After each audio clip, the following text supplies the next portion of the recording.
Bonjour et bienvenue dans un nouveau tutoriel d'Astuces Divi, le blog qui vous aide à construire des sites web canons avec le thème Divi. Aujourd'hui, je vais vous parler d'une petite fonctionnalité qui s'appelle Divi Preset. Divi Preset va vous aider à améliorer votre productivité. Regardez. Alors voilà, comme vous pouvez le voir, j'ai importé un layout de Divi, un layout préconstruit, et je vais vous montrer ce qu'est un preset Divi. On va faire un exemple ici. Voilà. Par exemple, ce bouton, il est jaune, il est bien structuré, il est comme je veux, et imaginons que je veux m'en servir à nouveau plus tard. Au lieu de l'enregistrer dans ma bibliothèque, ce qui pourrait être tout à fait possible, ici vous avez preset défaut. Ici, je vais lui créer un nouveau preset à partir des styles actuels. Donc je vais dire créer un nouveau preset et je vais dire bouton style jaune. Par exemple, je l'enregistre, je valide et je valide. Admettons que ici, j'ai à nouveau besoin, alors je vais le faire juste en dessous pour que vous puissiez voir. Admettons qu'ici, j'ai à nouveau besoin de 2 boutons. Et ici, un autre. Voilà. Donc, si vous, à chaque fois, vous importez un nouveau bouton et à chaque fois, vous le reparamétrez, vous allez perdre énormément de temps. Et nous, c'est pas ce qu'on veut. Quand on crée des sites web, on a envie de gagner du temps et éventuellement de l'argent. Alors, c'est pour ça qu'il faut être productif. Donc ici, je vais venir dans mon bouton. Admettons, je vais mettre découvrir. Voilà. Et bien sûr, on n'oublie pas de mettre le lien. Mais surtout, pour éviter de perdre du temps, je vais aller dans Style, ou même pas, je vais aller ici, dans Preset, et je vais lui appliquer le bouton Style orange, jaune. Voilà. Et ici, tout a été paramétré. Ça a conservé bien évidemment le titre du bouton, le lien si je l'avais mis. Et ici, je vais faire la même chose.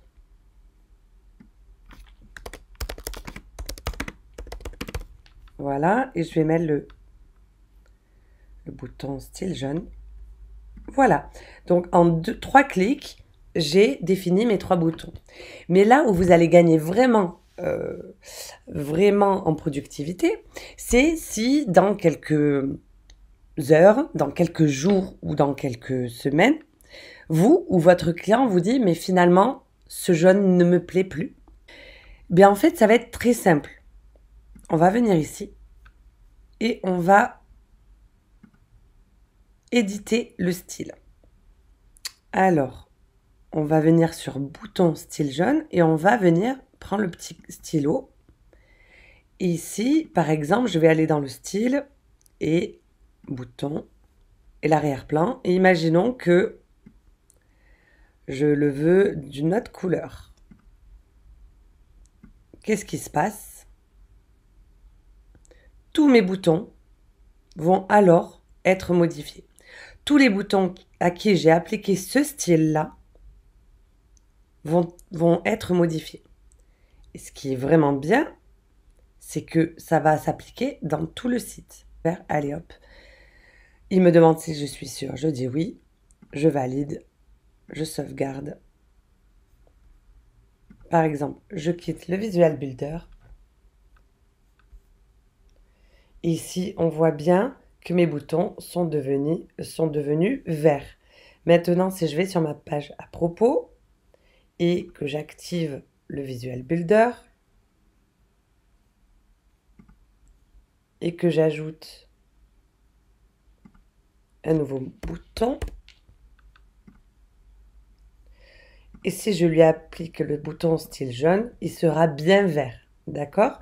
Et si maintenant ce style, je le valide, et si dans quelques mois, vous n'aimez plus le vert et vous voulez le passer bleu, eh bien on refait la même chose.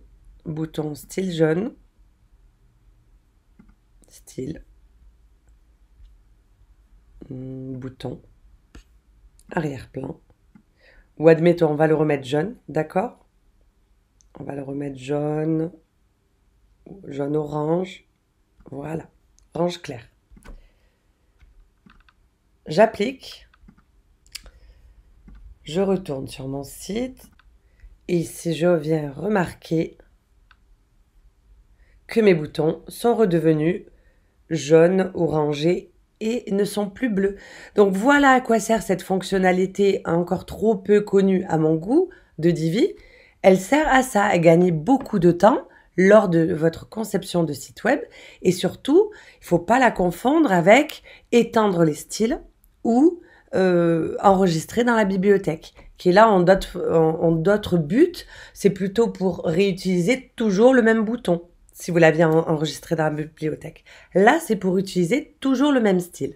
Donc voilà, maintenant je vous donne rendez-vous sur le blog pour vous expliquer tout ça en détail.